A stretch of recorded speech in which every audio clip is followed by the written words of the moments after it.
Hello, everybody, and welcome back to Talking About Birds, the only Cardinal podcast that, like Nolan Arenado, needs to take a walk. My name is Nate Heininger, and I am joined, as always, by my co-host, Ben Samorka. Hey, Nate H.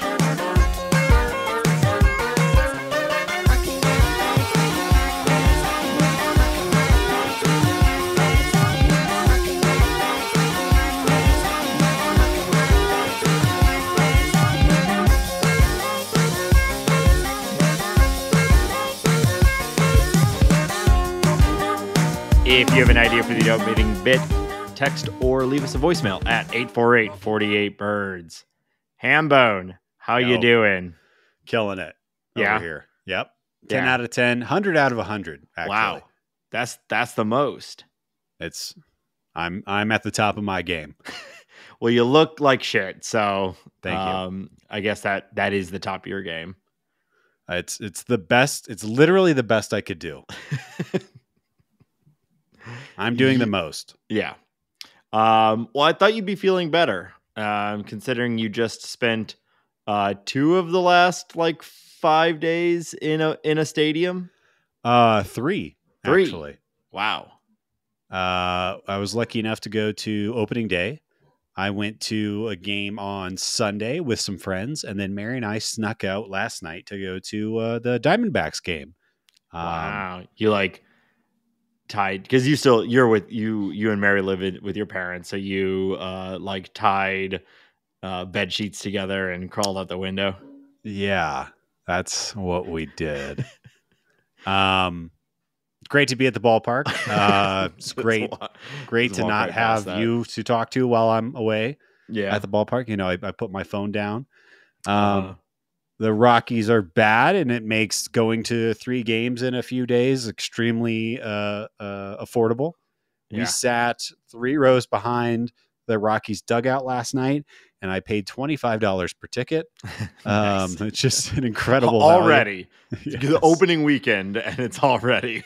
And we've seen some exciting baseball. We saw a Ryan McMahon hit a walk-off grand slam on opening day, which was super exciting. Yeah. I mean, what's better than a opening day walk-off grand slam? It does not get better than that. We I don't know if anybody was watching this game. This is very specific Rockies fandom, but so, skip this. But Chris Bryant has gotten booed every game that I've gone to, which just warms my heart because I think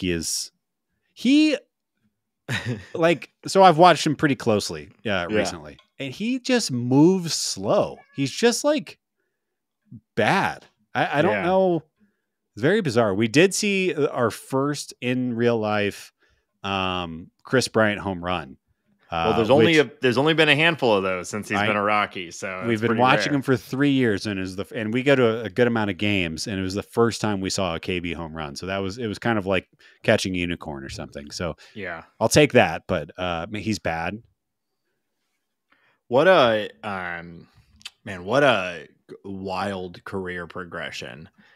You normally don't start at the very top of the league like that and then just go downhill. Well, I explained that to Mary last night. I was like, he came up and won Rookie of the Year, and then the next year he won MVP, and then they won the World Series, and then not that he just completely turned it off right after that, but he just never got back to that. And it's amazing that he signed the level of deal that he did with the Rockies. Of course, $28 a year for a guy who's already on the downside was an absolute steal for him and his camp. But yeah, it's a very weird career, and I feel like we're going to forget about KB the day he retires. He's just kind of a footnote, but talented. It's hard to wrap your mind around exactly.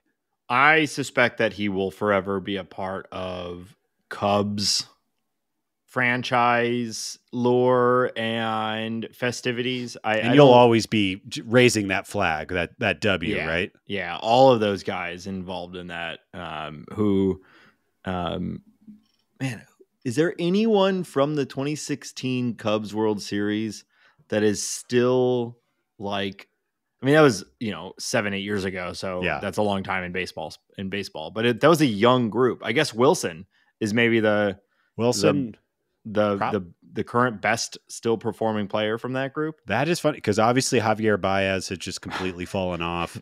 Yeah. Dexter Fowler is retired. Jake Arrieta is retired. John Lester is retired.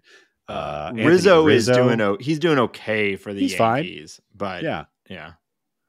It is. I'm just looking over the team. Jason Hayward is a platoon player. Yeah, I mean, he was a platoon player that year. Yeah, Wilson Contreras is the best. Nice. Yeah, Pedro Strop doesn't play anymore. Hector Rondon doesn't play anymore. John Lackey doesn't play anymore. Yeah. Wow. Yeah, you're right. Wow. And it is kind of magic that the best player or the person who remains the best is now a Cardinal stalwart of the Cardinals lineup. And gotcha. Because he knows how to play the game right. He also loves to hate on the Cubs now. So, he seems to love being a Cardinal, so we'll take it. Yeah. He's been great. Well, that's cool though. You've been to 3 games already. I have in my hand here a packet with 20 tickets to the Sunday, April 21st game. Can't remember the last time I've seen a physical ticket. How old are you? It was not my choice. I was actually pretty surprised.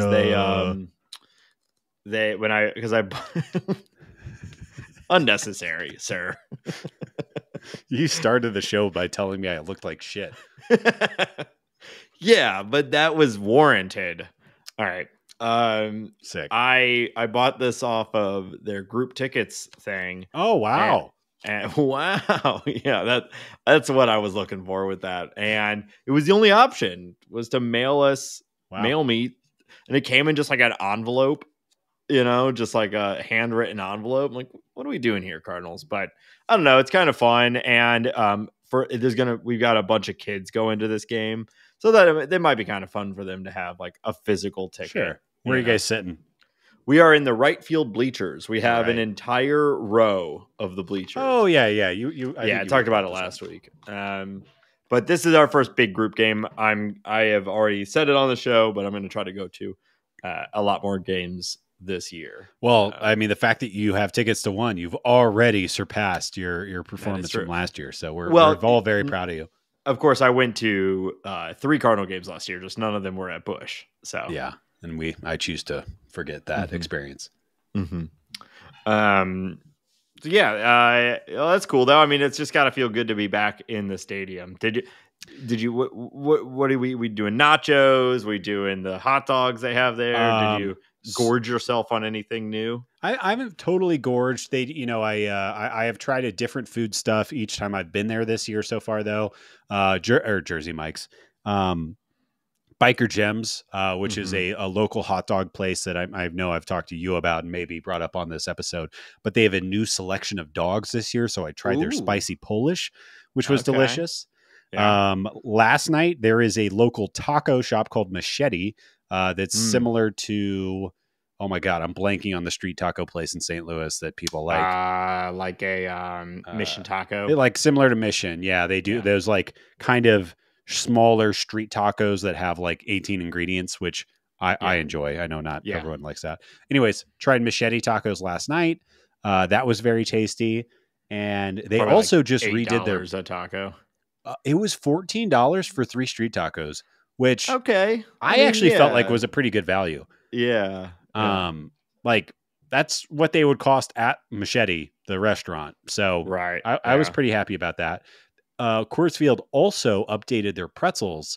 They used to just be those like, I like all pretzels, so don't get me, don't get it twisted when I say this. Don't get it pretzel twisted. That was pretty good, right? That's it. Put that on the t-shirt store. Don't get it twisted with a pretzel emoji at the bottom of it. But they used to do those like kind of shitty super pretzels that you get at like the grocery store or whatever. Right. And this year they have like big fat Bavarian pretzels that like actually have flavor to them. So I had one of those on Sunday, and let me tell you, Nady boy, it was hidden. Are you dunking those, or are you going just dry? What, am I a psychopath? Yeah, I'm going to get a cup of cheese. That's why I asked. And I'm going to dunk it. Okay. And I'm going to eat the whole, like, I eat the whole pretzel right there. I'm not like setting the cheese down. Like, I'm just taking it right to the dome, 5 minutes or less. Yeah. Just like they're intended to be eaten. That's how I view it. But yeah, it's been good. I will say we did have a funny experience last night. We were sitting right down. It was kind of cold last night. We're sitting right by the Rockies dugout. There was a very drunk Texas fan who was screaming and carrying on and arguing with the usher, which was very annoying. One of the ushers told Mary to smile, which was insane. And it like took us back. We didn't know how to respond because we were so shocked by it. But that was kind of wild. We met Dinger. Dinger was hanging out with us last night. I posted a picture on the Discord of Dinger. He was hanging out right by us. It was pretty eventful. Oh, also, I had a foul ball, Chris Bryant flailing wildly at a pitch, and a foul ball landed in the row right behind me.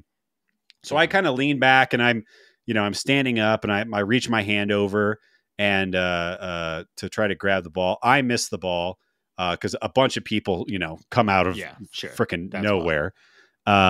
And the ball bounces, and it bounces into my row, and I reach out to grab it. And as I have my hand on it, this kid in front of me, he like takes both hands and he basically rips it out of my grip. I'm like, wanted it more. Okay. Yeah, he definitely wanted it more. That is for sure. Yeah. That's kind of like, okay. And before this happened, we saw there was a 10-year-old kid in front of us who was like, he got his jersey signed. It's his birthday. He's having this great time. And I'm kind of giving the guy that stole the ball from me, like, wait, it was an adult that took it from you? Yes. Yeah. He was probably in his early 20s, something like that. Younger than me, older than 10. Yeah. And I was like, hey, are you going to, at least give the ball to the kid, the birthday kid? And he kind of looks at me and like smiles and then sheepishly turns away. And then the kid's dad is like, hey, it's this kid's 10th birthday. You want to give the ball to the kid? And they like kind of just hides the ball away and starts whispering to his girlfriend or whoever, the woman he's with. And they don't give the ball to the kid. And I was kind of shocked by this behavior. I don't know if maybe I'm a little old school in this, but I think like, especially if there's a kid younger than you and that kid is celebrating his birthday, the kid gets the ball, right? Yeah. Yeah. I think once it gets to the point of multiple people in your vicinity saying, hey, give that ball to that kid. Yeah. You're making a pretty conscious decision. I'm certainly feeling at least guilted into giving the ball to the kid, even if I don't necessarily want to, But it's like, it's a baseball. Like, give it to the kid. Yeah. Give it to the kid. You're an adult. You can go buy a baseball if you want a baseball.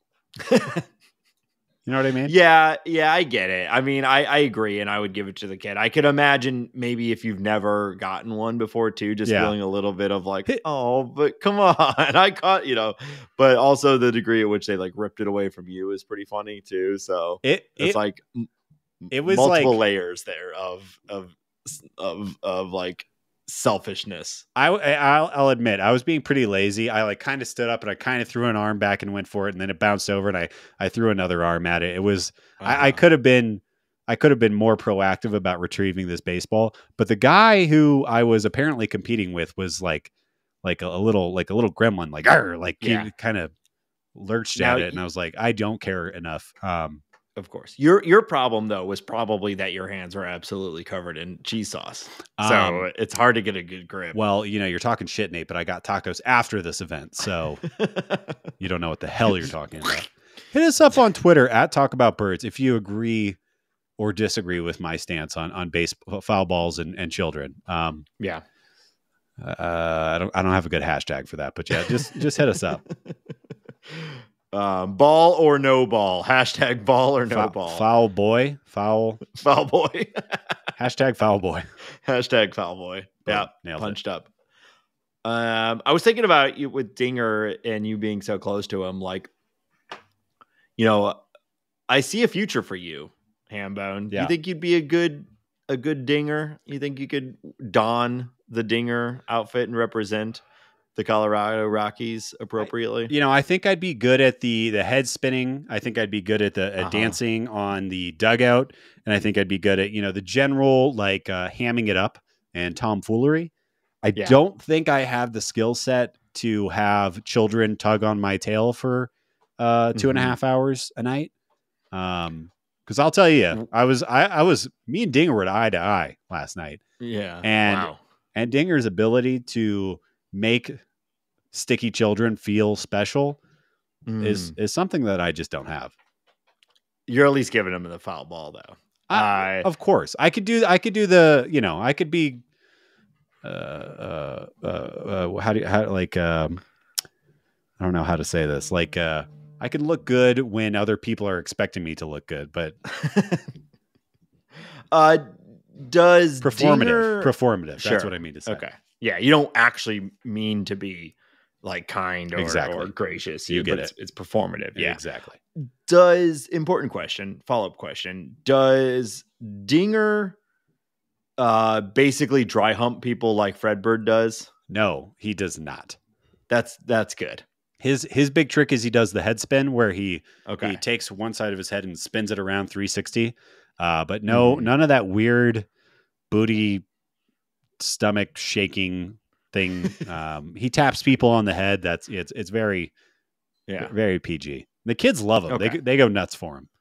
Hey, I mean, Lola has a Dinger shirt that you all got her that she loves. Yeah. It's a purple dinosaur. It's like essentially made for children. It's a purple dinosaur. Yeah. All right. Before we should talk about the Cardinals, but quick note, this weekend is the Cardinals 5K. Wow. Downtown.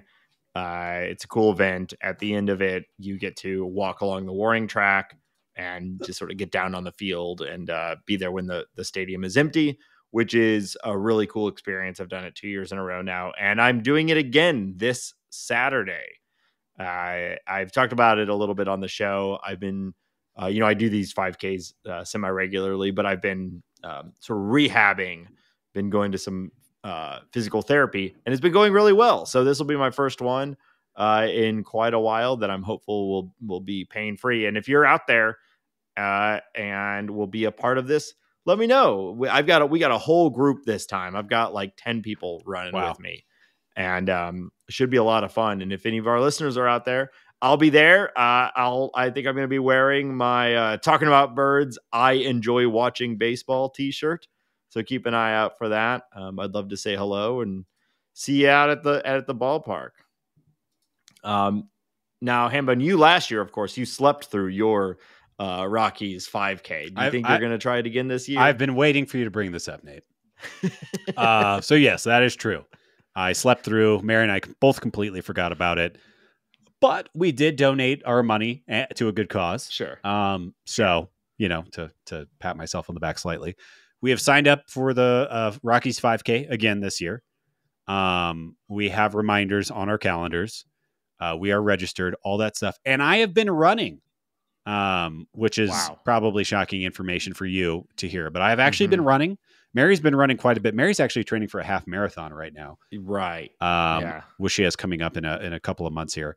But me being somebody who absolutely despises running, I've decided I'm getting into it. I'm going to do this 5K, hopefully kick its ass, and the world will be my oyster from there. But yes, and I don't know the date off the top of my head right now, but I will keep you in the loop and obviously report how I did. Maybe we can have a friendly competition on our timings, which I'm sure you will dominate me in. But I'll take the competition. Well, this injury has slowed me down. Oh, so if there was ever a time for you to beat me, it would be now. Okay. But I'm feeling pretty good. I think we don't have to decide on terms right now, but maybe we should put a little make this interesting and see who gets the better time.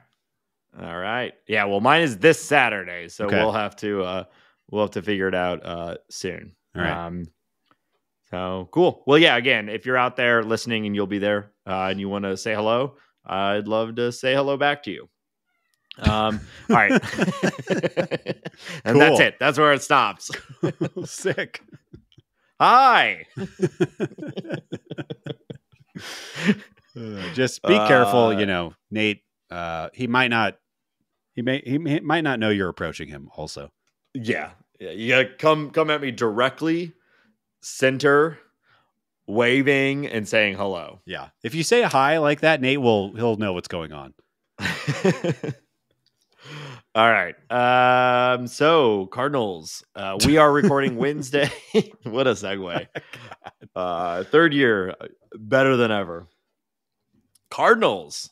Wow. How do they fly? We are recording Wednesday afternoon. We are in the midst of Lance Lynn's next his second rain laden start. Soggy ass. It looks good wet. He does. Looks good wet though. Clearly not changing his uniform like some other guys are, which is great. And so as we stand, the game is tied, and the Cardinals are 6-6, playing basically 500. Not basically, playing exactly 500 ball to start the season. Today's game, though, will determine if they can win their third series in a row, which is pretty good. How are you? Before we get into some of the specifics, we're now 12 games in. Yeah. You know, this is still very much small sample size region, but we're getting there. We're starting to see what this team looks like, what's working, what's not working. How are you feeling now 2 weeks into the season? Yeah, this team, of course I'm going to compare it to last year, which was such a slog and was really hard to watch from the beginning, is a much more watchable team, a much more exciting team. The defense being crisper has been really great. I think the performance of the bullpen has been really great. We talked about this in a few times over the offseason, and I think the lack of having a healthy Ryan Helsley for good chunks of the year last year had a lot more downstream effects than I think people were originally giving, call out to. And I think having a healthy Helsley and Gio being effective has really just made the games feel a lot less painful, even though they haven't all gone our way. That, in line with the defense being so much improved, has been great. And, as far as this team being watchable, and I think like coming into this season, we criticized the Cardinals for being a little boring. As far as like team construction, like Mason Wynn and Victor Scott and Nolan Gorman and Ivan Herrera have really added a ton of excitement to the team, and I think made them just a lot more watchable, a lot more entertaining. Matthew Liberatore, I'll throw in there too. 97 out of the bullpen. That's, I could watch that all day. So, as you were talking, I was thinking about Liberatore as well, and I pulled him up on Fangraphs. I mean, he's already thrown 7 2/3 innings. He's getting a lot of use out of the bullpen, and I agree 100%. The team just seems it's been a much better watch. Every game except for the very first game of the season, every game has and the last game of the Marlins series, where they finally, like that just felt inevitable. But anyway, besides those two games, 2 of the first 12, the Cardinals have felt really competitive, and a couple of the losses, 1-run losses, easily could have gone the other way around. We've already said that a couple times, so I don't want to get into the habit of saying like, oh, if things just break a little bit better, this team could be doing a lot better, because you can only say that for so long before it starts to be a trend. But still, the games have all felt a lot closer, a lot more competitive, and it's just been a more fun series or a more fun product to watch. Thinking about the game last night, Cardinals win 3-0 against Zach Wheeler and the Phillies. Like, I don't, last year has become a blur to me, but I feel like we didn't have a single win like that last year, where your starter does pretty well. You score a few runs, and then the bullpen holds the entire way, and you just have a shutout against a very competitive team. Like, I'm sure those games happened last year. It's too many games for it not to, but I thought that was a good representative of like, okay, this team can win tough games against tough opponents. Yeah, I mean, we talked about it pretty into the series. Fashion. The Phillies are one of the best teams in the National League, and I think they've matched up against them really well so far. Hopefully they win today's game while you and I are chatting.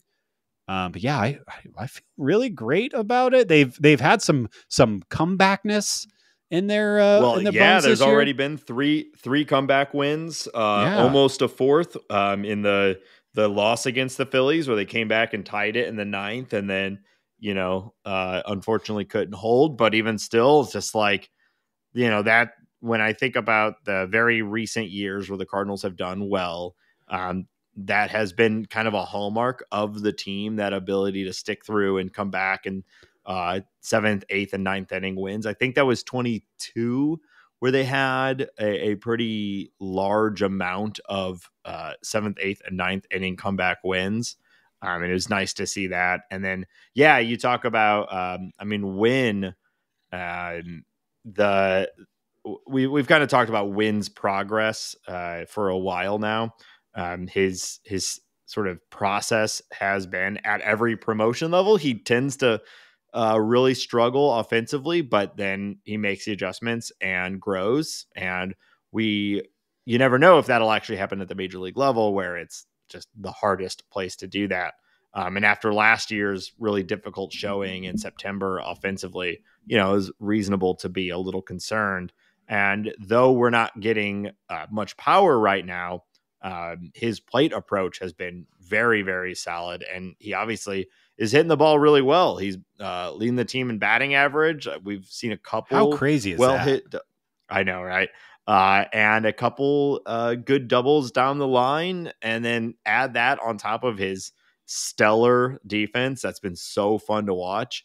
It's like, even if I don't expect the batting average to stay this high, obviously. But I'm starting to feel really comfortable about Wynn being a very productive major league player. Like, he doesn't have to be that solid offensively to be very, very valuable when you consider that defense. And the fact that he is already showing an ability to hit major league pitching, and knowing his track record of getting better and getting better and getting better at each level that he gets promoted to, feeling pretty excited about Mason Wynn right now.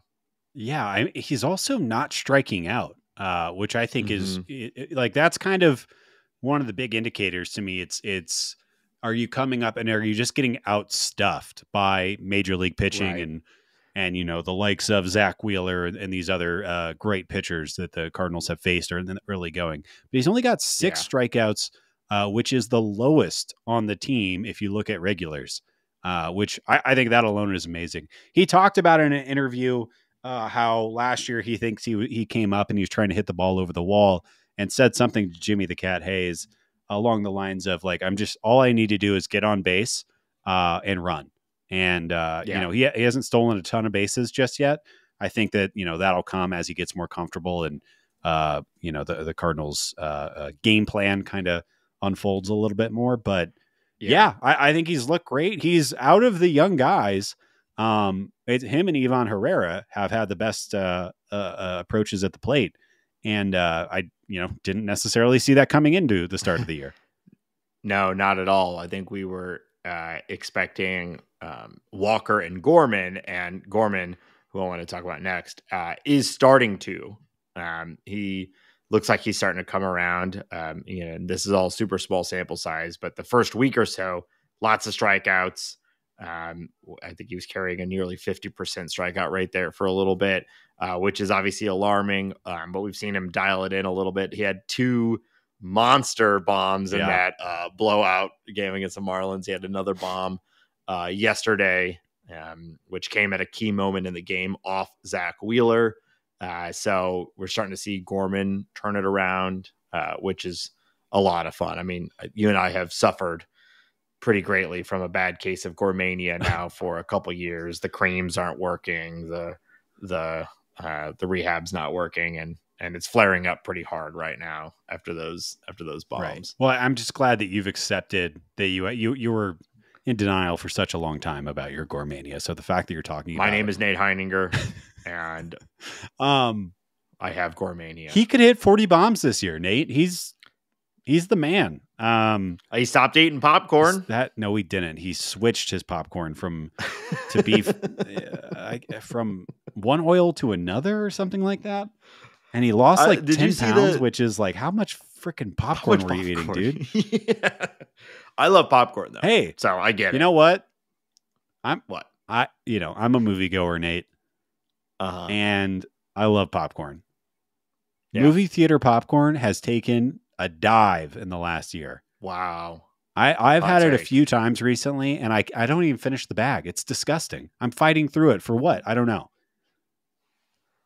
I wish I could talk more corn with you here, but I love movie theater popcorn as well, but I've only been to a handful of movies. Well, I'm telling you, it's shit. So. There's shit in the bed, Nate. I'm going to see a movie on this Friday. I probably won't get popcorn. I'll probably get something different. I make a lot of popcorn at home though, and I recently purchased a little thing of seasoning that was called stadium style seasoning. Okay.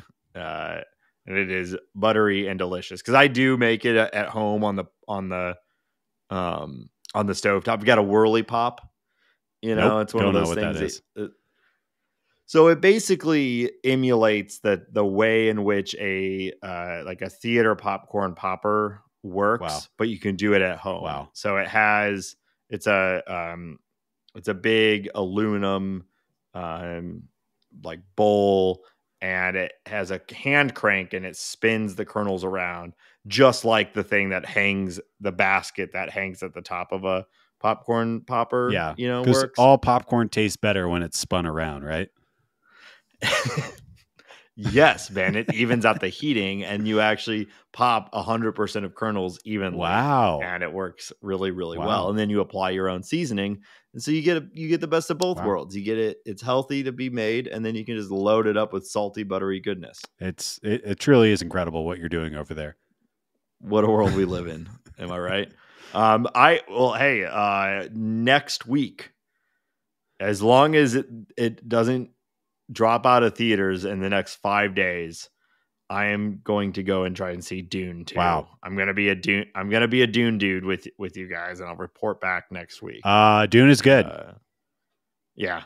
I'm trying to watch Dune 1 tonight, and then on Tuesday we're going to see Dune 2. It's about time, but yeah, you should do it. I'm gonna see Civil War on Friday. Fun. Wow. Avengers Civil War. Yeah. I rented out a theater to watch a movie that's 5 years old. Nice. I think it's older than that. All right. So we typically frame this around what's going well and then what's not going as well. And I think we're still in the what's going well camp. Sonny Gray, he's back. He really only missed maybe 1 or 2 starts, which we all thought was fine. Cardinals taking a pretty conservative approach to bringing him back, which is great. And he was on a pitch count limit for his first start against the Phillies. I believe it was 65 pitches. He got pulled at 64 because he managed to get out of the inning with an awesome double play. So 5 innings, 5 hits, some strikeouts, no earned runs. Overall, quite the Cardinal debut considering the pitch count limit. Yeah. How did you feel actually watching Sonny Gray I don't mean to be overly dramatic, Nate, but a new era of Cardinals baseball has begun. He's just the most competent starting pitcher the Cardinals have had in years at this point. And seeing him come out, dominate, throw all of his pitches, have great location all day. The sweeper looked great. He can reach back for 94, and I think he's got some really nice deception when he's throwing that night. It's a pretty straight fastball, but people were swinging at it like it was 97. So just coming out and seeing the total package that is Sonny Gray, seeing the defense work behind him, seeing his confidence. I love the whole the Cardinals pushing back and saying you need to have another rehab start. Sonny pushing back on the org, him coming up and being right. I love the whole package, the competitiveness, the skill set, and his ability to go out and did what he did again against a great offense.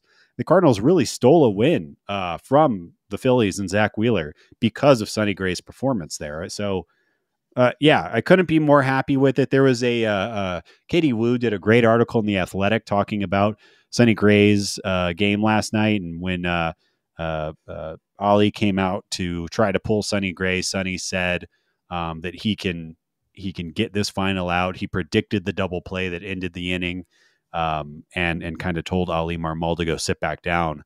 And from a fan standpoint, it's just that's just what you want your players to be like, and then for them to be able to execute. It's very Chris Carpenter, very old Adam Wainwright. Mm-hmm. It's you love it. It's great.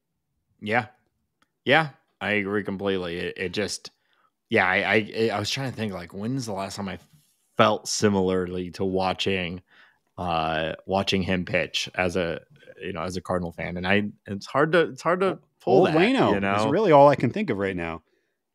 Yeah. So pretty incredible, and with that and the fact that he should be ramping back up to full strength, and we've seen pretty good performances from the rest of the starting rotation, enough good performances, and the bullpen, like any bullpen, it has its hiccups, but overall feeling really good about the back end of that bullpen. Absolutely. You can start to see, like, okay, this is how this pitching staff could work, and could work really, really well, assuming health, which is, of course, the giant caveat. Right. And right now it seems pretty obvious to me that as Sonny Gray rejoins the rotation, Zach Thompson probably falls out of the rotation.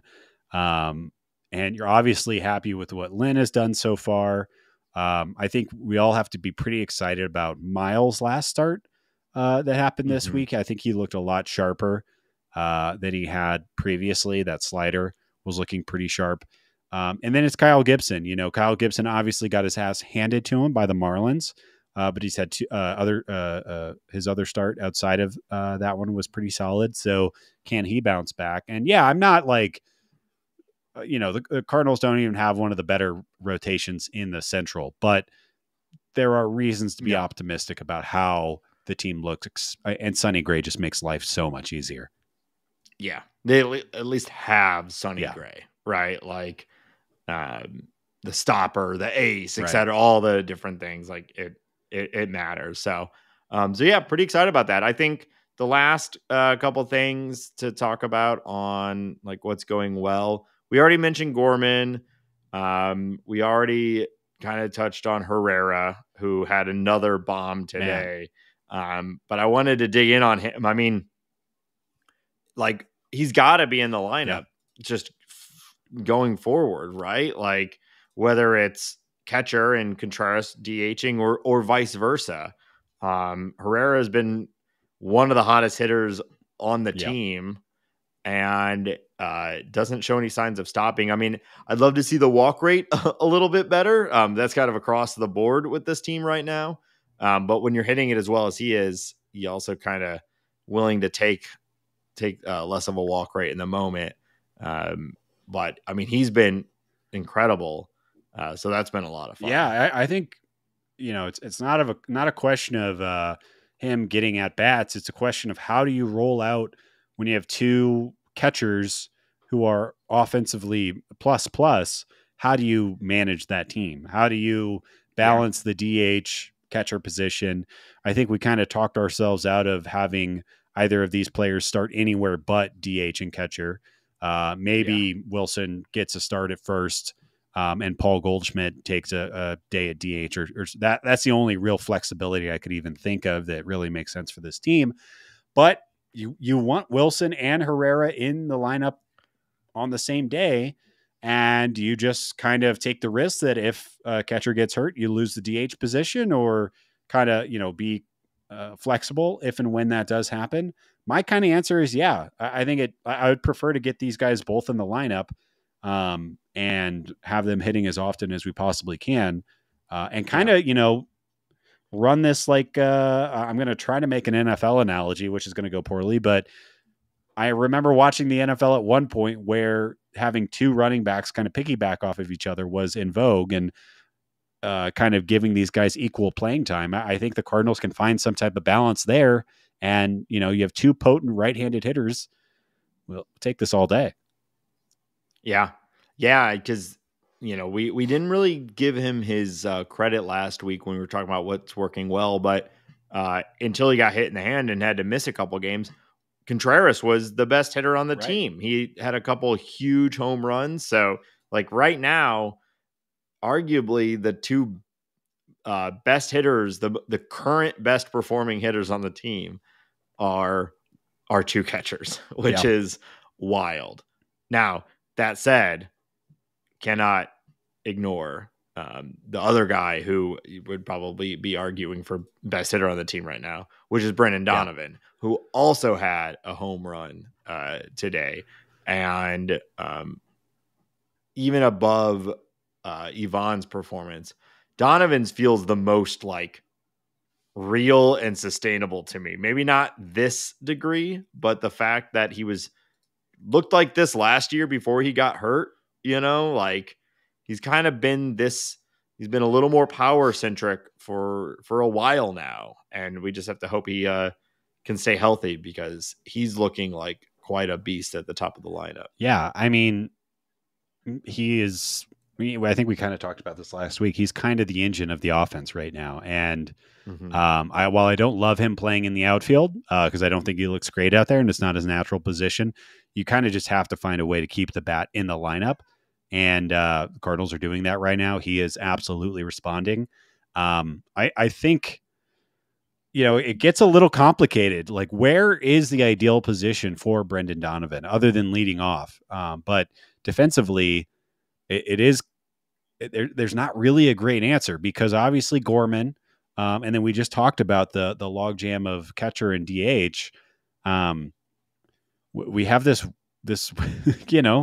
weird problem. There's too many position players that I want to be hitting at a given time, and obviously that's a great problem. And injury and ineffectiveness will at some point probably work this all out for us. But right now, you got to keep Donnie in the lineup, and if that's playing a mediocre left field, then that's playing a mediocre left field.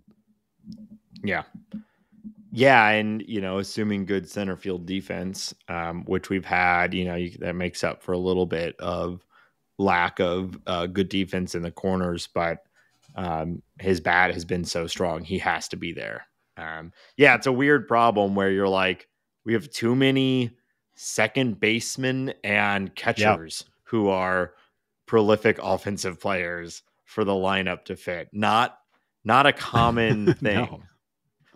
And that's like, I believe I was kind of arguing to trade Brendan Donovan during the offseason. We both were. And while it's really hard to say that, he's been so dynamic offensively and, he's obviously extremely talented. Once Newt comes back, once Dylan Carlson and Tommy Edman come back, it does really pose the question of like, where the hell do you play all these guys? Right. And that was really I think both of our arguments for trading Brendan Donovan is not that we thought he wasn't good or wouldn't fit the team. It's just that he arguably has the best trade value for where the Cardinals have redundancy. So if you're actually like, everyone wants trades to always be like how we got Arenado or how we got Goldschmidt. And while we have two very huge examples of that, two franchise defining examples of that, that's not how most trades go. Most of the time, if you want talented players, you have to trade also high-end talented players. And I still do kind of feel like Donovan might be the best trade chip. But I don't know. It doesn't seem like it's going to happen. You don't usually trade guys like this when they're playing like this. And I certainly am enjoying him being a Cardinal. Oh, absolutely. So, to be clear. He's so fun to watch. Yeah. Yeah. I mean, it's that same mold that, we as Cardinal fans have always liked, the sort of play everywhere, play the game the right way, hit a few dingers. Non-prospect, prospect. Have a good eye, get on base, do what it takes, have long hair. It's huge. Yeah, it's huge. All right. I think one last note on what's going well. At least statistically, now defensive metrics it's way too early to really observe defensive metrics. But I know you have noted here last year, the Cardinals were 20th overall in Fangraphs defensive WAR. Right now, they are 11th overall. So It's way too soon Yeah. to really talk about that ranking. 11th overall, like, doesn't sound particularly exciting, though it is a significant improvement from 20th overall. I think it just sort of reinforces we're seeing some very good defense from this team, and it's been fun. Yeah, and I was just kind of ragging on Brendan Donovan, who's obviously not a great left fielder, who's kind of driving that number down right now. Nolan Gorman, I think, has taken great steps to be a better defender. But the team just looks better. Like, I was kind of just curious because I know Cardinals were the last team to commit an error on the season. I think just watching them, just pure eyeball tests, they've looked a lot crisper and more competent defensively. So that's been great. And I think that's going to be a huge part of this team succeeding, is the defense not being what it was last year. Another player I think just deserves a lot of credit, and I think for me has earned a much longer look at the big leagues, is Michael Ciani and his contributions on defense. Mm-hmm. And it just seems like when he goes in to replace Jordan Walker or Brendan Donovan or whoever defensively, he is making an impressive play. His speed is showing up, and he like has this just ability to be in the right place at the right time, scooping a ball just right before it hits the outfield grass. He's been great. Yeah. And I think, we've really gone back and forth in our feelings on this. It's funny how much stuff can change in 1 week, but pretty certain at this point that Victor Scott will go down when Newt or Carlson are healthy.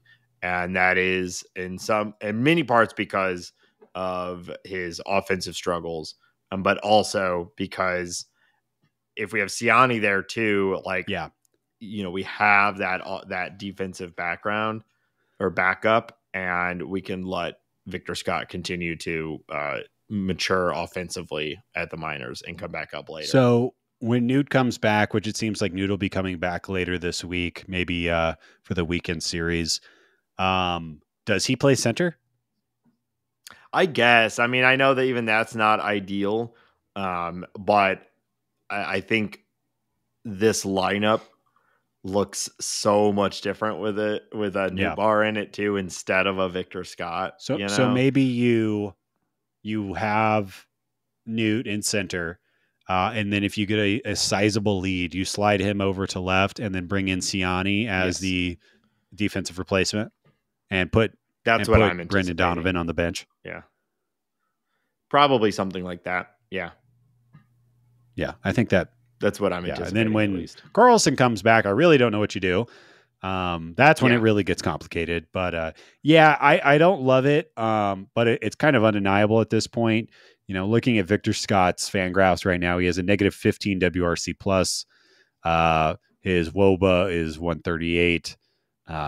It's pretty much no matter how you slice it, it's been a really rough go for him. The defense has been sterling. I know he just dropped an easy fly ball earlier today, but it's rainy and it's hard out there.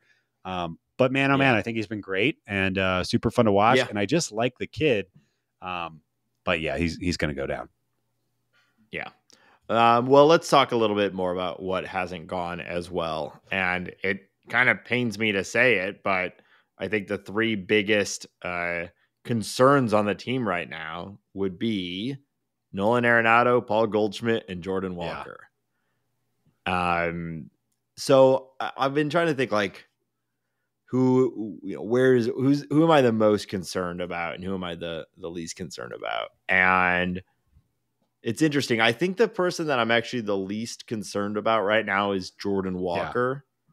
Only because this was, while not ideal, it still was kind of in the range of expectations. He's still young, still maturing at the plate. We had an incredible month and a half at the end of the season last year, but maybe he's just this type of guy that needs some time to get his timing together. The idea of a slow starter is actually kind of common for a lot of some of the best players in baseball.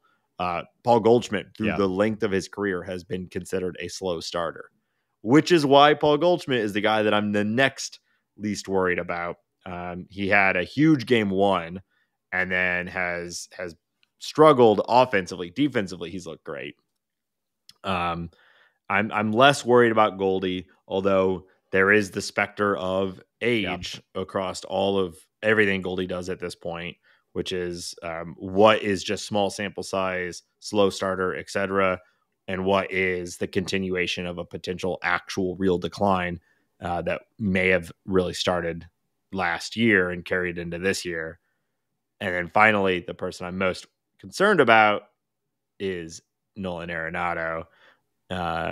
When you look at StatCast, it actually is even worse. I don't know if you've had a chance to look at his StatCast numbers right now, but it's hard. This won't sound like it makes a lot of sense, but he's actually seemingly gotten a little lucky on balls in play right now. He's outperformed all of his expected stats, and his stats are not great to begin with. So I don't know. We've seen more of the same problems from last year, chasing the low and outside, not drawing walks like he normally does. He's still not striking out, which is nice. He's not striking out at an alarming clip, but just a lot of weak contact. Yeah. And I don't know. How are you feeling about, I guess I just sort of rambled about all three of those guys. What's your take on I think it? I mostly align with everything you're saying. I think I'll put, I'm least concerned about Goldschmidt, and then Walker, and then Arenado. So just a slight difference. And I say that because I believe in Paul Goldschmidt. He's been a slow starter in the past. And while I've seen Goldie swing through some fastballs, I've also seen him hit the ball really hard a couple of times.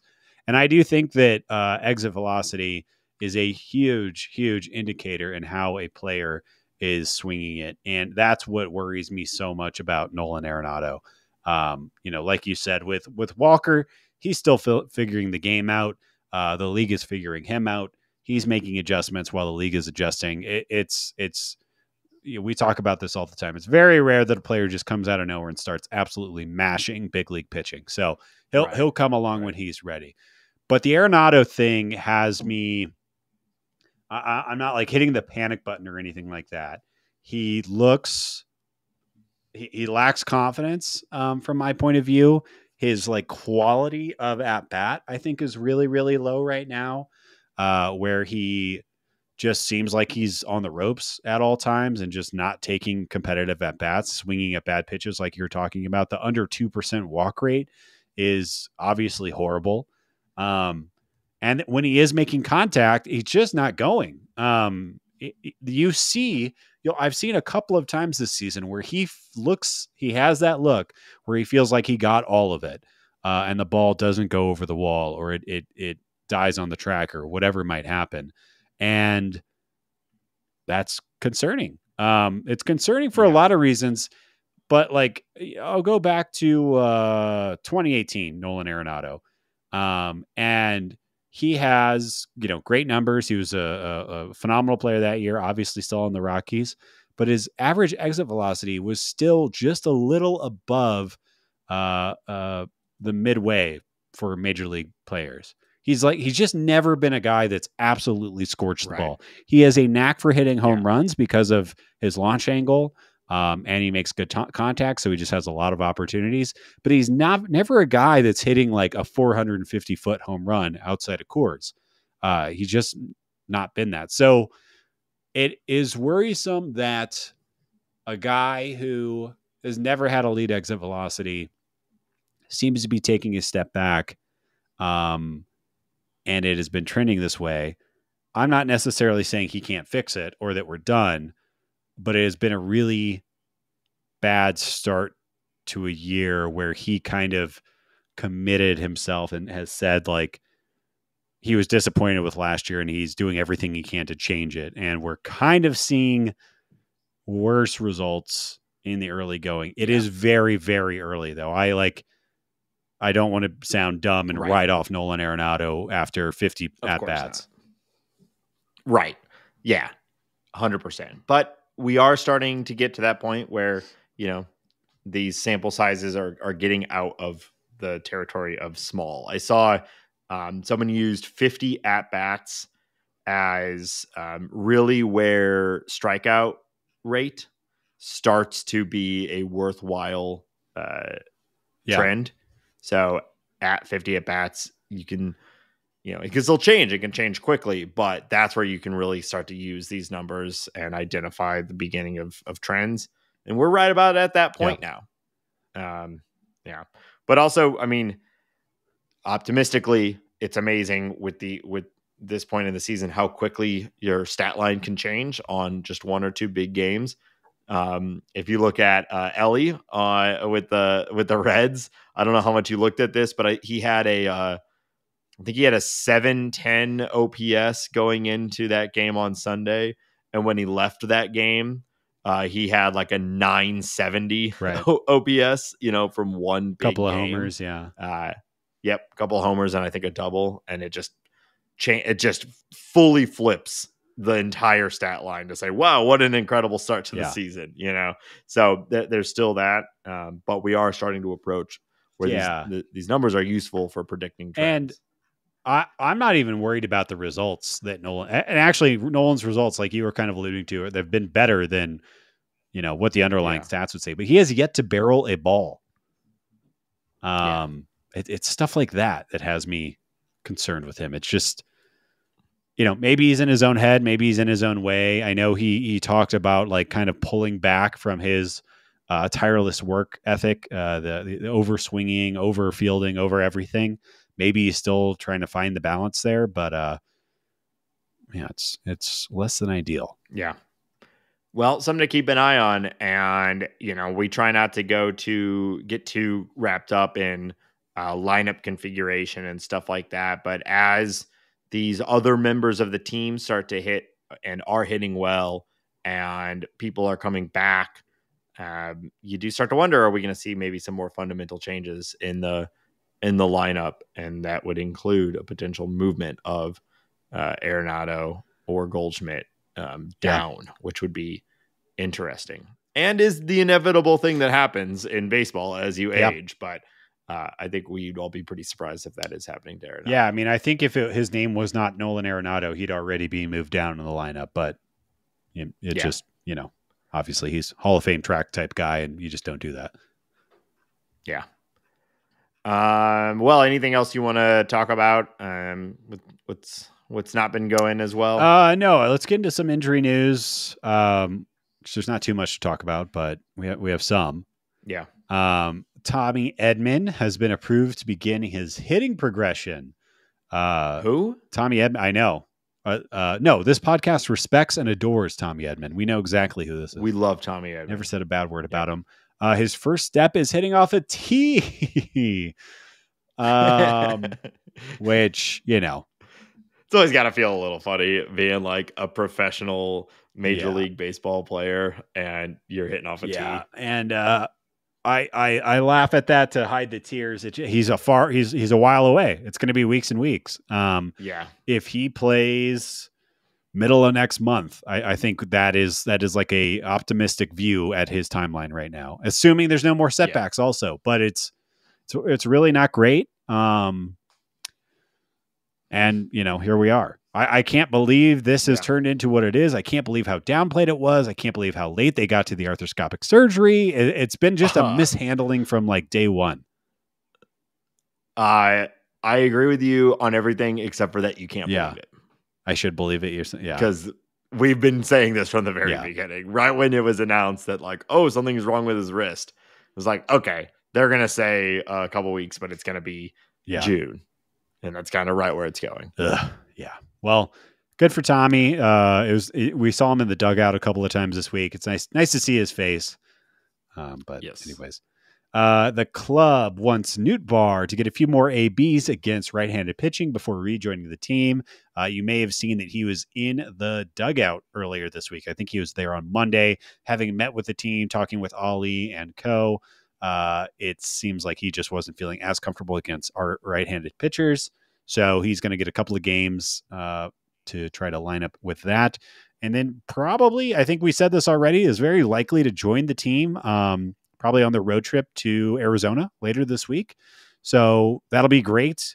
Obviously, questions about how he's deployed exactly. I don't think they've come out and said that. We're just kind of talking about it, and I think with a little more time, it makes sense to have him in center, assuming he's running well and everything's great out there. But it'll be really, really great to have Newt back, and I'd be curious to see how the lineup looks with Newt in it. You assume Brendan Donovan and Newt are going to be at the top. Who's behind them? What else happens after that? It'll be exciting. Yeah.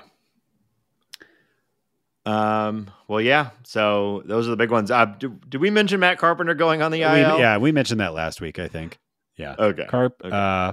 One more to talk about. Keenan Middleton received a platelet-rich plasma injection in his right elbow, and is expected to resume baseball activities any moment now. I guess there's like a 72-hour waiting period where you just gotta let the plasma goop all over your elbow, and once the goop has fully please don't spread get too technical across the stuff, then he should be good to wow.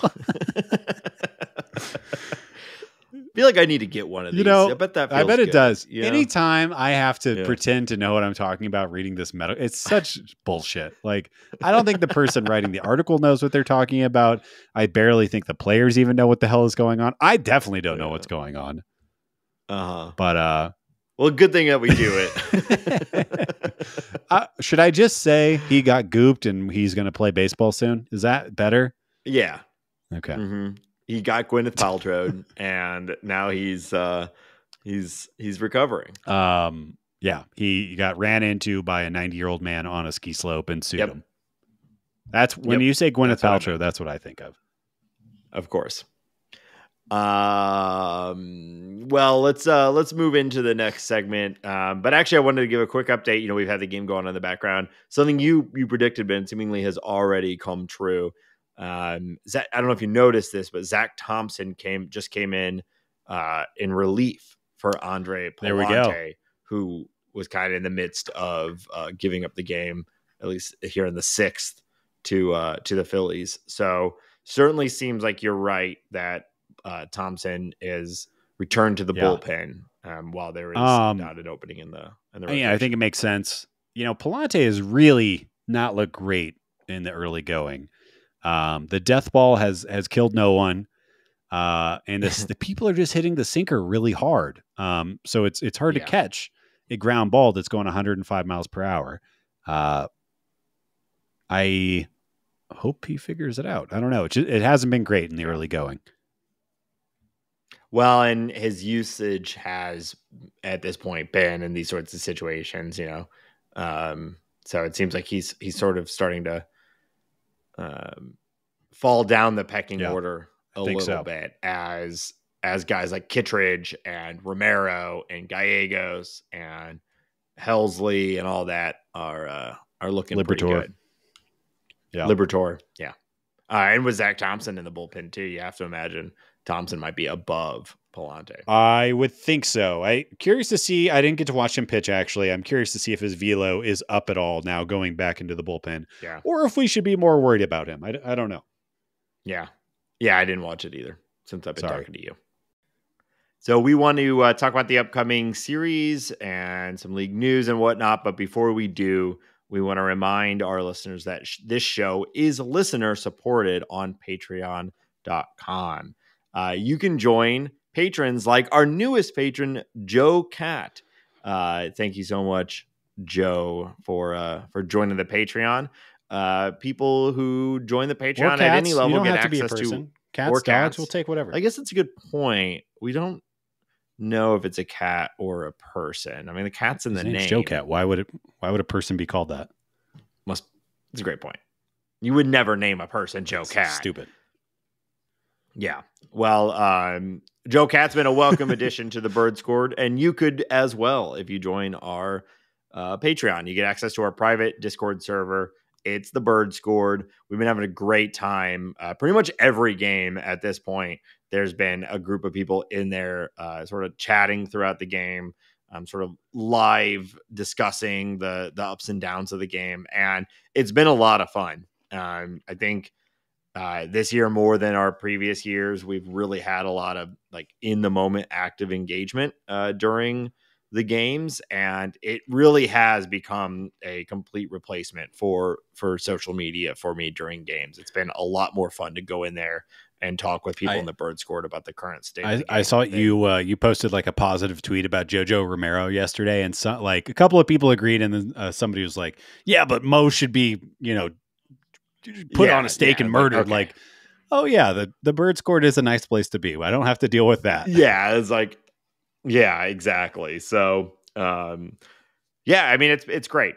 It's a great place. That I don't mean to say that we are blindly optimistic. Like, if you want to join the Bird Squad and talk about the concerns that we have with the Cardinals, like, absolutely, that's welcome there. But at least you're going to get a thoughtful response from other cool people, and it's not just this like weird. It's the thinking man's Twitter echo chamber. There you go. Was that lame? No, you liked it. Thank you. Yeah. So yeah, patreon.com/talking about birds.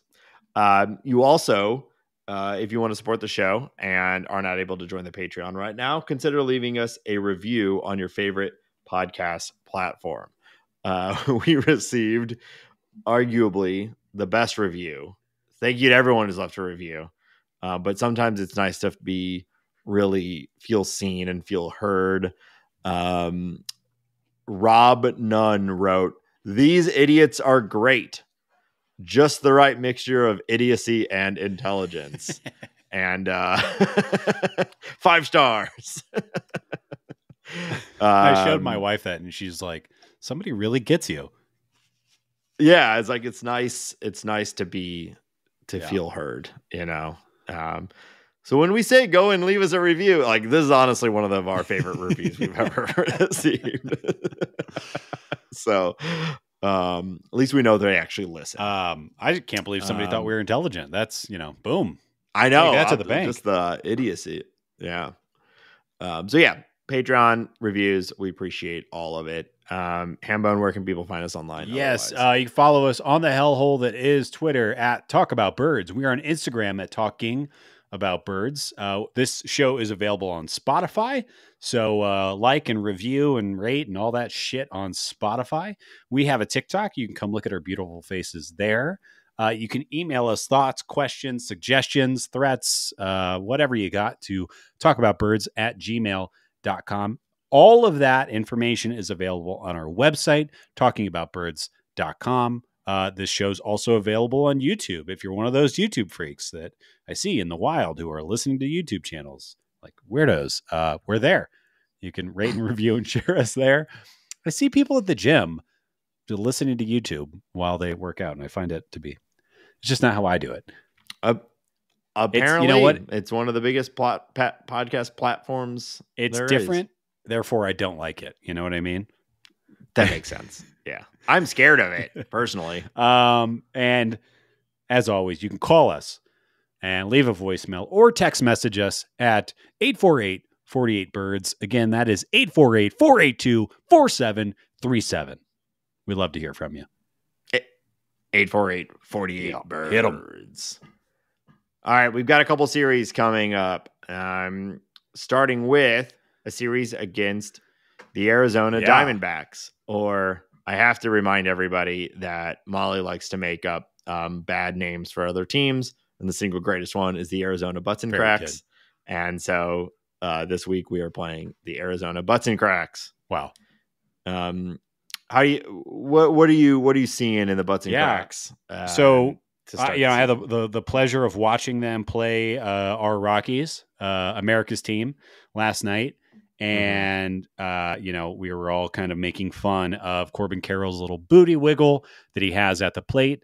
And then he kind of just throws the bat at a pretty lazy Cal Quantrill fastball and scoops it over the left field wall in a extremely impressive athletic little event there. So this team is good. They've had a slow start. They have, I think, a couple of the better players in baseball on their team. I'll give it to Corbin Carroll. I think Christian Walker is massively underrated. He's a great player. Kettle Marte has kind of had a resurgence last year and this year. Lourdes Gurriel has had a super hot start. I know he's really worked on his defense. His defense has looked a lot better, and he's hitting the shit out of the ball. I've always been a big fan of Lourdes. Even when he was first sort of coming into the league, there was all that crazy hype about him. And then obviously his older brother. I really enjoyed watching him, and it's been fun to see him have such a good start. Fully agree. And I think their defense as a whole has really improved. When you add Eugenio Suarez, who low-key had one of the better third base defense seasons last year, right along with Manny Machado and Nolan Arenado and Ryan McMahon. He was very, very impressive. Gabriel Moreno is a great defensive catcher. Jake McCarthy, who's their center, or Corbin's playing center field for them right now. I guess Alec Tom, is he hurt? No, Thomas. Okay, Alec Thomas is hurt. He's a great defensive player as well. Yeah. So their defense is stout. Christian Walker is probably the best defensive first baseman in baseball. And I like their pitching too. Zach Gallen, Merrill Kelly, and Brandon Pfaadt are all pretty scary. Eduardo Rodriguez is currently injured. I'm not sure. Is he even on track to come back? Yeah, he is. Some point later this year. But this team is good, but they've had a slow start is really where I'm coming from.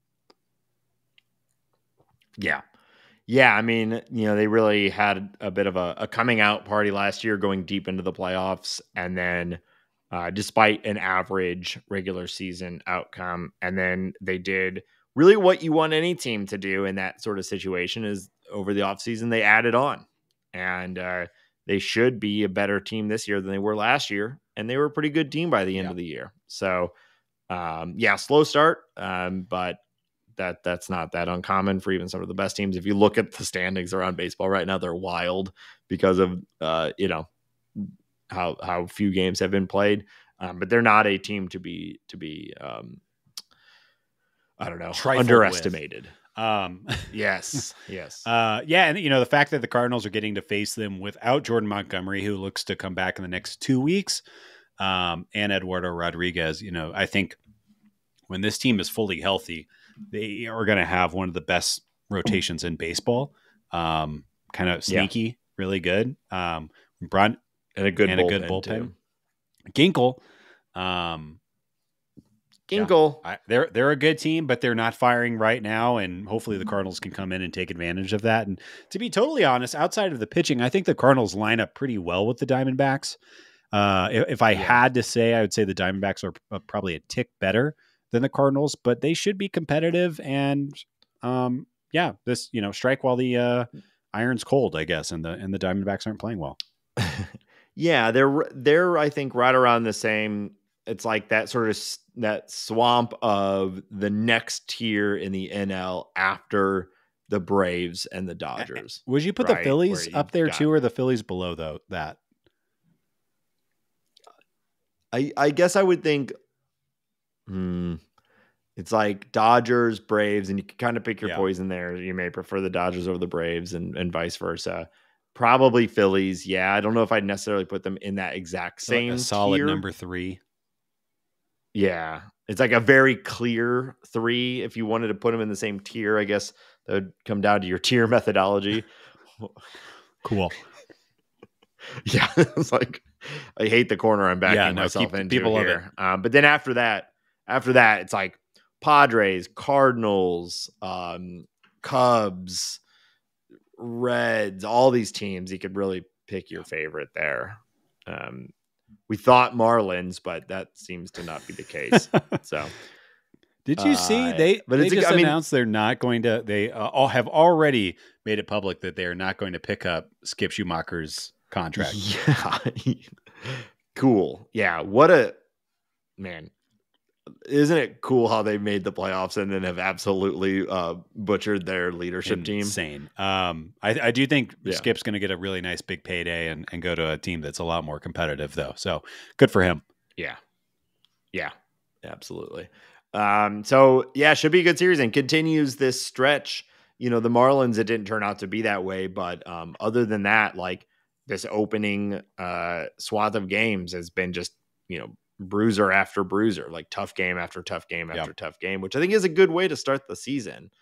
Then fortunately, after that, finally get a series against a team that you could just say unequivocally the Cardinals are better than. Now, anyone can win a single game, but we get to play the Sacramento Athletics, which, they've got a few guys that are good, that are interesting. But for the most part, this is a game. This is a clear favorite as far as the Cardinals go. Yeah. This is probably the last time the Cardinals are going to go to the Coliseum. So soak that in, I guess, if you want to. The literal shithole that it is. Yeah, this team, Zach Geloff is pretty good. Shea Langoliers had an insane three home run game the other day. I also think his arm at the catcher position is awesome. He is a interesting player. JJ Bleday, like super post hype prospect. He's having a nice start to the season. And then it kind of runs out of nice things to say really quickly after that. I think that Ryan Noda could be a guy. Brent Rooker's got good power. Lawrence Butler could be a guy. I like his tool set. He just hasn't put it together. But when you look at their pitching, specifically their starting rotation, it's just really bad. The Cardinals are going to grab Ross Stripling in the first game. Then it should be JP Sears and Paul Blackburn. Paul Blackburn, probably the best of those three, and he's still really not that great. Just a bad team. It's a bad team. I know you love Mason Miller. I think I kind of love Mason Miller too. Their closer, he is very, very impressive. But those are the guys that are good, and I don't know. The floor is super low. The ceiling is super low. This is just a bad team. Yeah. So should be a good series. This we've talked about it a little bit. The Cardinals want to be competitive this year. They look way better than last year. And the way you are going to win the Central is crushing these teams that you're supposed to crush. We said that about the Marlins, and they essentially did. I mean, it's always hard to sweep a team, so taking 2 of 3 is always like should be considered. That's a good all outcome. you need. Yeah. And so that's what we look for there. That's a series that should be won, minimum 2 out of 3. And I don't think it's unreasonable to do the same thing to the Diamondbacks. So you go on this little road trip and steal 2 series from one team that's pretty decent and one team that's god awful. You feel pretty good about that. But yeah, the A's, I mean, it'll be nice to be in the warm weather for the Cardinals. It should be easy. Yeah. All disrespect intended. All right. Well, you want to talk about some league news? Yeah, we got a little bit of league news to chat about. The Orioles are finally calling up number 1 prospect in baseball. You know him. You love him. Jackson Holliday will be playing second base for the next 1,000 years for the Baltimore Orioles. You go back and you look at this kid's numbers in AAA, and it's, maybe he needed more reps at second base. Maybe he needed to loft the ball more. He had a 180 WRC plus in 10 games. He's just outclassing the league. And I expect him to be an above average hitter essentially immediately with the Orioles. I think he's going to be great. And it feels like there was a little manipulation of service time here, but he's here. Yeah, I don't know. I mean, that team is so stacked. You could argue they wanted to give Urias a little bit more time or Westberg a little more time, But either way, this was inevitable. Whether it was starting the season here or today versus a week from now, whatever. The haunted doll is here. May we all rejoice. A holiday is back in baseball. Yeah. Do you see there's a little video going around because obviously, his dad has been a very famous baseball player for a long time, and Jackson Holliday is only 20, so he was a kid while Matt Holliday was a major league level player. There's a bunch of adorable videos of like Jackson running around. I think it was at Coors. I kind of remember it from the time as I watched this video. I was like, oh, I remember seeing this because this little like 4-year-old has this vicious swing that's like looked terrifying from a dumpy little child.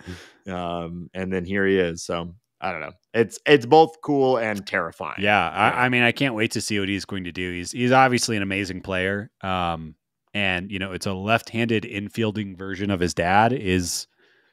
That's scary. There's a lot of potential there. Yeah, and arguably like maybe a better approach than his dad ever had too. It's I mean, if you're projecting them both from when they're 20 years old, Jackson is the better player. Now he has a lot to do and a lot to prove, and that's really easy to say right now. But Jackson is more well regarded, plays a tougher position, everything. Yeah. Did you see there was a video of him, his AAA manager telling him that he made the show? Did you catch that video? No, I didn't see that. Usually these guys are like jumping and screaming and their boys are there and they're doing daps and hugs and everything like that. And Jackson was just like, okay, I guess I got to call my dad and get going. He's like, it was the most like, of course. Well, yeah, he grew up with a major league level hitting like workshop in his backyard. He has probably spent more time in Major League Baseball clubhouses than most of the Orioles who are on the Major League team right now. Yeah. And also most of the Athletics. and most of it. Yes, that is true. But all that to be said, very excited. The Orioles are fun to watch. Support your favorite bird team. Yeah. Trevor's story. I love him. Especially being a Rockies fan out here, I just always have a soft spot in my heart for Trevor. He is going to be out for the season after dislocating his left shoulder, going for a pretty amazing diving play at short against the Angels. And Alex Cora said that there was severe structural damage to his shoulder.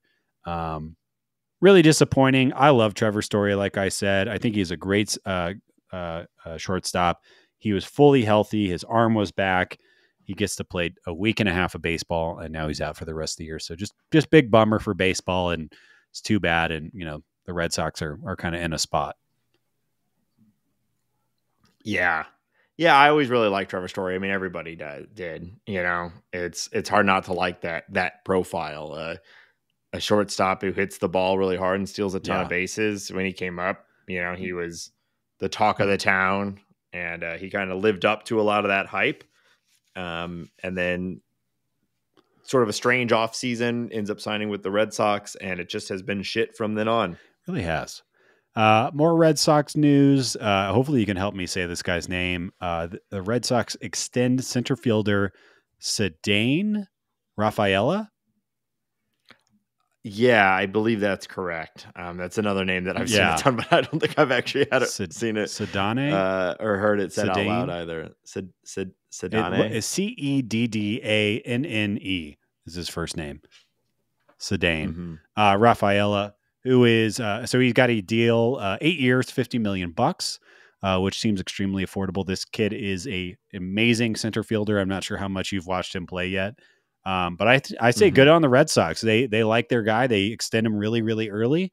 Obviously, it's a very team-friendly deal. If he ends up hitting at all, that deal is going to be an absolute steal. But good for Ceddanne and good for the Red Sox, I guess. Yeah. I mean, we always love this, right? This is what the smart teams are doing. And he seems like at the very least, he's going to be defensively very, very good, and offensively he's pretty well projected. So and $50 million over this amount of time for a team, especially like the Red Sox, it's pretty low risk with, I think, a pretty high reward. Pretty low reward is what I thought you were about to say. Low risk, low reward. Perfect deal for the Red Sox. Yeah, they also extended Brian Bello earlier this year to a similar type deal, and yeah, maybe the Red Sox are starting to turn the ship a little bit. We'll see what's happening there. The Braves plays Spencer Strider on the IL with a UCL sprain. Shane Bieber is set to undergo Tommy John surgery. They just keep falling, Nate. And it's kind of been a big topic. Yeah, Framber Valdez is out now. It's been a big topic of conversation the last week and a half in baseball. The pitcher injuries are kind of out of control. We've seen the MLBPA blame the pitch clock. We've heard some players agree with that. We've heard some players push back on that. Dr. Andrews, the famous sports surgeon who has done innumerable Tommy John surgeries, came out with a report earlier this week saying that the UCL in a man generally does not mature until the age 26 season, and that throwing baseballs over 80 miles per hour before that are basically the tensile strength limits of that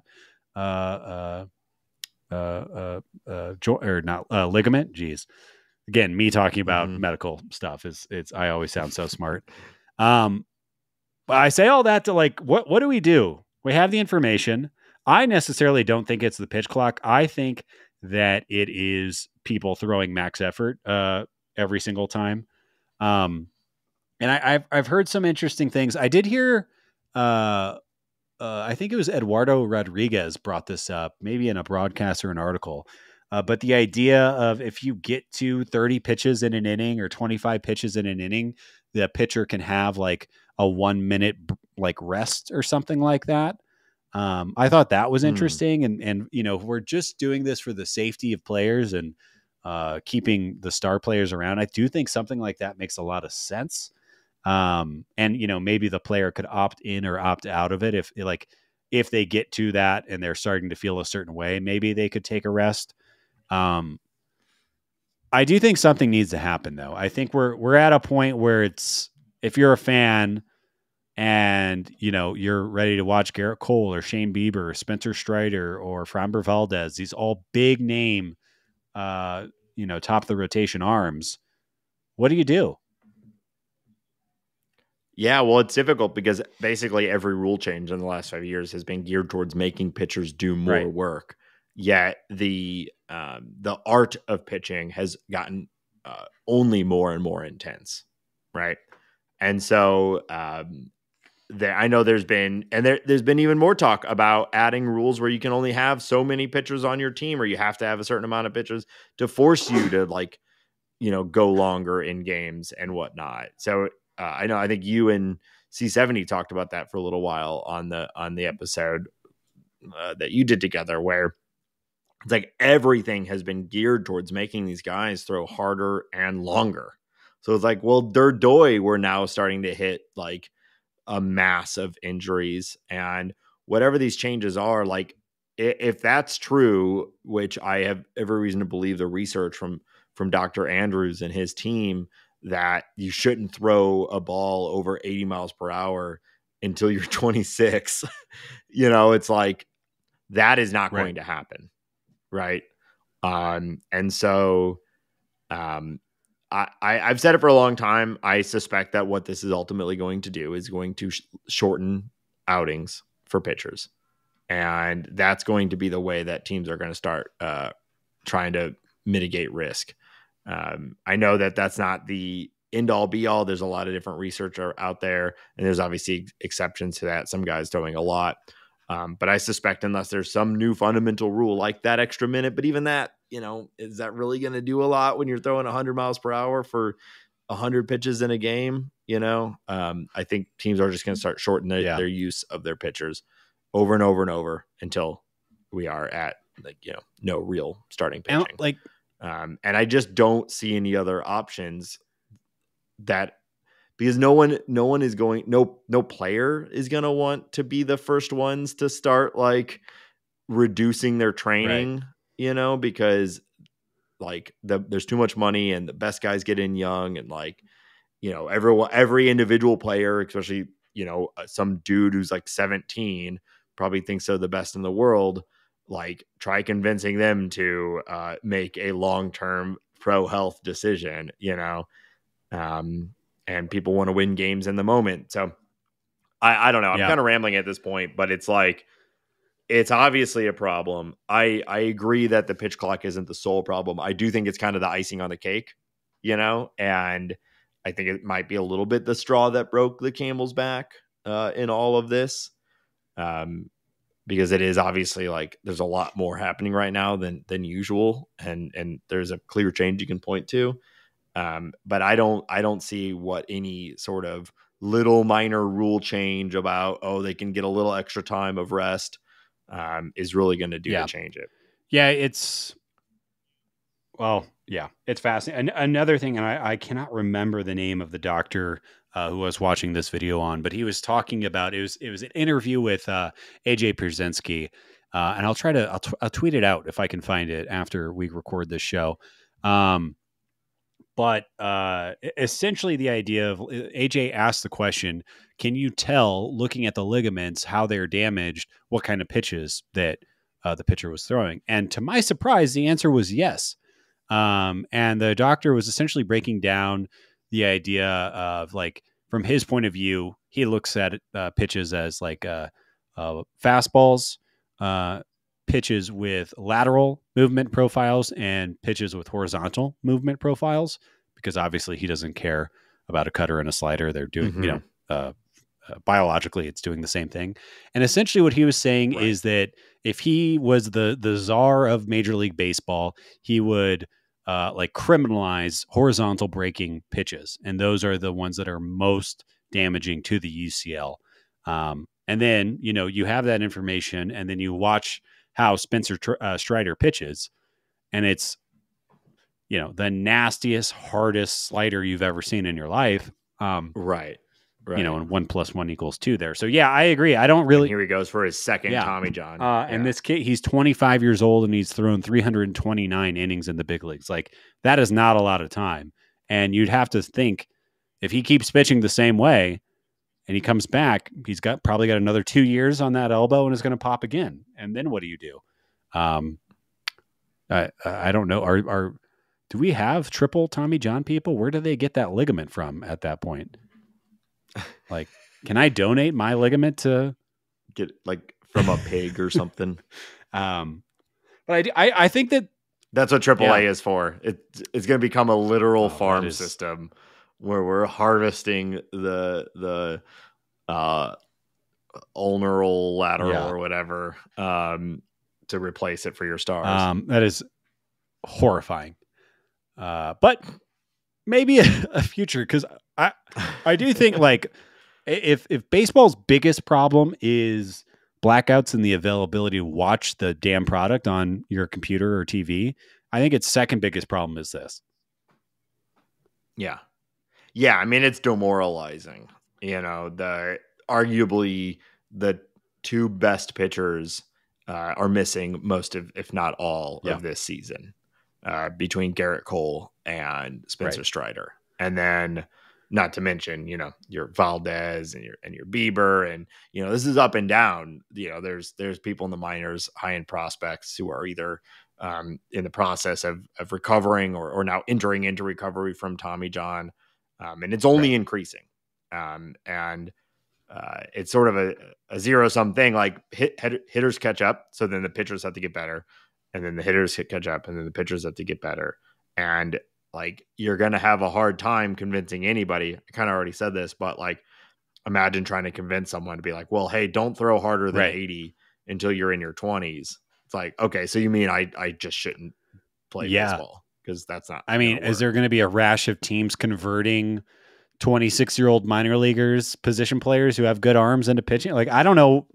I don't think there is a good answer with that information, but it is interesting. It's a data point, and like you said, it's hard to imagine players sacrificing opportunity now for future opportunity. And, like, it feels like a lot, but it's still only like 30 or 40% of pitchers get Tommy John surgery. Like, it's not everyone, but it just really sticks out. Yeah. Well, and because the recovery Right. time is so long too, and it's crazy how much shorter it is now Right, than yeah. it used to be. But I don't know. I mean, if you look at like NFL, what's the shelf life on a running back? Those guys are only going for a couple of years before they're out of the league. Yeah. Unless you are, an all timer. Most of those guys are in and out of the league within a couple of years. I think that happening to starting pitching would be a huge detractor for baseball on the whole. Yeah. I hope it does not turn into that. Yeah. Well, it sure seems like unless they can come up with some sort of fundamental change at the development level and that matriculates all the way up to the major league level, that's where it's heading. Be like the Cardinals, just sign guys that are 10 years older than 26 and their UCLs are... Yeah, wait till they've already had all of this. And if they're still in the majors by the time they're 35, there must be something the crucible of age has... Yeah. Okay. That's all I got for league news. All right. Well, I've done this a couple times on the show where I find a stupid chart online and I make you make guesses at it. So I did not vet this one past you to see if you'd seen it already or not. So hopefully you have not. There was a list going around from at least I found it through @BrooksGate on Twitter, and it is ranking the major league teams based off the weight, the like presumed or the projected weight of what their team is named after. Wait, say it again. So for instance, I think examples would do well here. The weight of a Western Diamondback, the snake, is about 4 pounds. So it's pretty low on the list. What's the projected weight of an angel? Whereas, well, this is so stupid. Okay, let's do it. Yeah. So we're playing another edition of Who Charted. Okay. So I want to see if you can guess the top 5 heaviest teams based off of the weight of what they are named after. I have an easy one for number 1. And if it's not true, I might just turn off the call and end the show right here. Okay. Are you ready? Number 1 has to be the Colorado Rockies. Okay. You got it. Number 1 with a bullet. Now, do you want to guess? Do you happen to have a guess on the weight of the Colorado Rockies? The entire mountain range? So they have a number here. I don't know. 7 quadrillion tons. I have absolutely no guess. 147 trillion tons. It still seems light. They're mountains. Yeah, I don't know. Okay. Yeah. Easy enough. All right. So number 2, my mind was pointing me towards the Gigantes because, how big is a giant? Really, I don't know, but they're big. And they're bigger than a pair of socks. They're bigger than most birds, bigger than most animals in general, unless angels are particularly heavy. Pirate is just a human. A Met. Don't know what a Met. I guess a Met is a museum. Are they named after just the metropolitan area? Okay. I think I just talked myself into it. Yeah, let's do the Mets as number 2 because I think that just is referring to New York. All right. You got it. I thought that was the harder one here. They have it as New York City is what they are named after. And they have that as 850 million tons. Yeah, sure. That sounds right to me. Whatever. This is so stupid. So then I think I probably have to go to the Giants. I'm just double checking. Twins, White Sox, Tigers. The Guardians are named after massive concrete blocks. Does a Guardian weigh more than a Giant? I think it might. I'm going to go with the Guardians number 3. Ben, this is the best you've ever done on any game we've ever played. 4 concrete statues, 200 tons, coming in at number 3. That's pretty easy. so far. Well, then, yeah, okay. I will actually say Giants this time. Give me Giants as number 4. Yeah, you've got it. Giant number 4. They put a Giant in at 1,500. Wow, that is pounds, bigger. That's bigger than I would have guessed. But yeah, fair enough. Yeah. All right. So then I think we got a bunch of humans after this. Like we have a Yankee, we have a Brave, we have a National, we have a Pirate, we have a Brewer. Is a Cub bigger than those things? No, I don't think so. What is a Red? That's a Sock. A Cardinal. Dodger is also a human. Padre is also a human. Mariners. No, that's also a human. Astros. Don't know what an Astro is, to be honest. Is that a human that's going to space? I think it's an athletic is also a human. A Ranger is also a human. An Angel used to be a human. Twins. That's 2 humans. A Royal is a human. A Tiger. Does a tiger weigh more than 2 humans? I don't know. Baltimore, Boston. I think I'm going to go with the Tigers. I think a tiger probably weighs more than 2 humans. Tiger is 6th. So you've gotten 1, 2, 3, 4, and then 6. A tiger at 500 pounds. Well, are these twins huge? I mean, that's a couple of big twins to be above 500 pounds. Marlins can be really big. Maybe I swung and missed at that. Marlins can be massive. So arrays don't get that big, do they? I don't really know. Okay, let's go Marlins number 5. All right, number 5, Marlins. A blue Marlin weighs about can weigh up to 1,000 pounds. Much bigger than I expected. So, okay. Yeah. So you nailed it. Wow. Game over. Yeah. We have the Rockies at 147 trillion tons. New York City at 850 million tons. A pretty considerable difference there. The Guardian statues, 200 tons. A Giant, 1,500 pounds. A Marlin, 1,000 pounds. Bengal Tiger, 500 pounds. And then, 2 humans, which is exactly what they have this listed as. They put all humans at 180 pounds, which I guess is probably some sort of average. So they have 2 humans at 360 pounds. And then a huge swath of all the other just human teams at 180 pounds. The birds. And then, a black bear cub, 50 pounds. Then the Diamondback. Then all the birds. The Blue Jay being the biggest of them all. Socks. And then they have, a pair of socks is right there in the middle of the birds.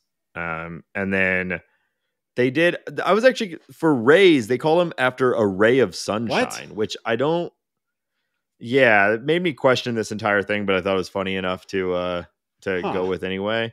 I was like, I don't think that was part of the rebrand. They didn't go from devil rays to rays of sunshine. I didn't think that they did. That's I didn't think they did. So then the Reds are just the color red. Oh, I thought they were named after the Red Stockings. And then they have Angels as weightless. So they had Rays of Sunshine, the color red, and Angels as all weightless. That's okay. Whatever. Yeah. That's so stupid. So, maybe some questions in this whole thing, but pretty stupid and pretty funny. And again, that's the best you've ever done in any of these things. I'll take. I tried. I wanted to do well for you. Mm-hmm. Yeah. For once on this show, you wanted to do well, and I'll give it to you. Thanks, dog. You did do well. So that'll do it for this week's episode. Thank you, everybody, as always. Once again, patreon.com/talkingaboutbirds or 848-48-BIRDS is our line, and talkingaboutbirds.com where you can find everything. We'll be back next week. Not looking great right now for the Cardinals in this last game against the Phillies, but there's still two more innings, so we'll see how that goes. Hopefully, they're the comeback Cardinals. They'll be fine.